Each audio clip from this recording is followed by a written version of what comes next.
Yes, i dag skal vi tale lidt om multiplikatoreffekten, og jeg vil gerne lige forklare hurtigt, hvordan multiplikatoreffekten virker overordnet set.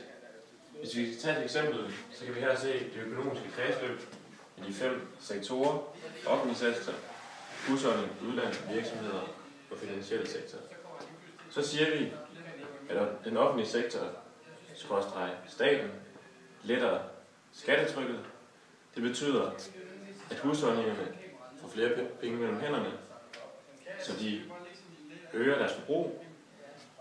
Og det kommer til at betyde, at virksomhederne får øget efterspørgsel.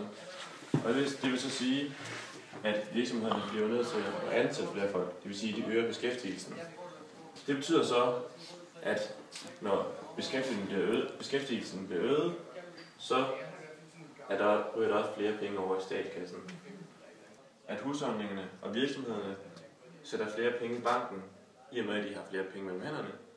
Og det betyder så også, at virksomhederne eksporterer flere varer til udlandet, i og med at der er en øget efterspørgsel. Og de kan producere mere. Og de kan producere mere. Konklusionen må være, at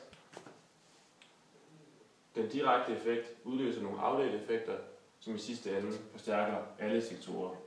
Og det er overordnet set multiplikatoreffekten. Hvis vi antager, at multiplikatoreffekten skal eksemplificeres ved det her eksempel, så kan man sige, at osten udgør multiplikatoreffekten, og rivejernet det vil uundgåeligt udgøre det, som ligesom kommer til spil ved multiplikatoreffekten, for den var ikke evigt, kan vi allerede sige nu. Hvis vi nu antager, at osten her udgør den samlede indkomst, som for eksempel Marx eksempel med det lavere skattetryk det udgør, så kan vi sige, at hvis vi stryger osten mod rivejernet, så vil der uundgåeligt falde nogle skatter af. Der er jo et skattetryk i Danmark for at bevare vores velfærdssystem. Det vil falde af. Vi vil også spare nogle penge op, som går op til den finansielle sektor, som Marx sagde. Og så vil vi også importere noget, fordi Danmark er en lille økonomi, så vi er også ligesom afhængige af de ting, vi skal importere. Så det kan man sige, det er runde 1, men det er jo ikke bare osten, der er ikke brugt i et riv. Så multiplikatoreffekten foregår sådan set i forskellige runder.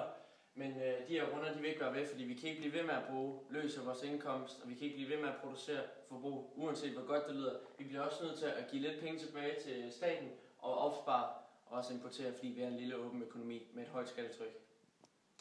Hvis vi kigger på det foregående eksempel med osten, og ligesom putter det over og gør det i et decideret regneeksempel, så kan vi sige, at hvis staten nu vælger at give 1000 kroner mere i SU til hver enkelt studerende, så vil det betyde, at der er skattetryk på 40%. Det vil så sige, at den indkomst, vi får, den bliver på 600 kroner, fordi vi har ligesom givet 40% til staten tilbage igen. Men så kan det være, at vi vælger at opspare noget for den SU, vi får, hvilket er ret normalt i Danmark, og vi importerer også, fordi at vi unge er ret vilde med de her forbrugsgoder, vi kender fra udlandet. Så det vil sige, at vores disponible indkomst ender med at blive 450 kroner, som vi så ligesom vil forbruge, hvilket vil skabe behov for at producere mere hos de enkelte virksomheder.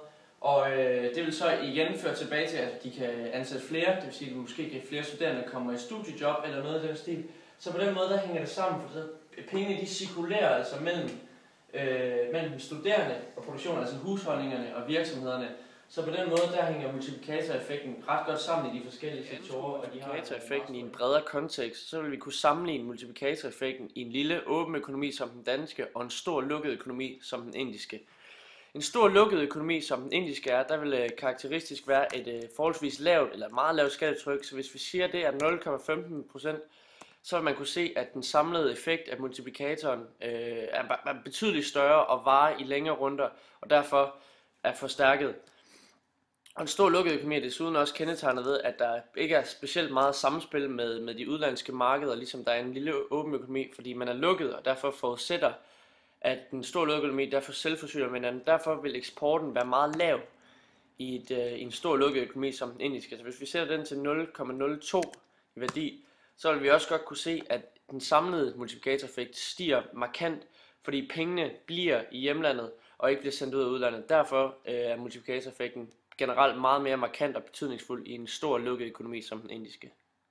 Hvis vi skal tage Danmark som eksempel, som er en lille åben økonomi, er der en række faktorer, der gør, at multiplikatoreffekten varer i færre runder i Danmark i forhold til Indien. I Danmark har vi eksempelvis i forhold til Indien en højere skattekvote, hvis vi ændrer den til 0,6, kan vi tydeligt se, at multiplikatoreffekten varer i færre runde, end skattekvoten har været lav. En anden ting i Danmark, der også spiller ind på, at vi er en lille åben økonomi, at vi importerer og eksporterer. Og når vi importerer meget, så varer multiplikatoreffekten også i færre runder, da pengene ikke lander i vores eget system, men rundt om i andre lande. Og det kan vi se på multiplikatoreffekten.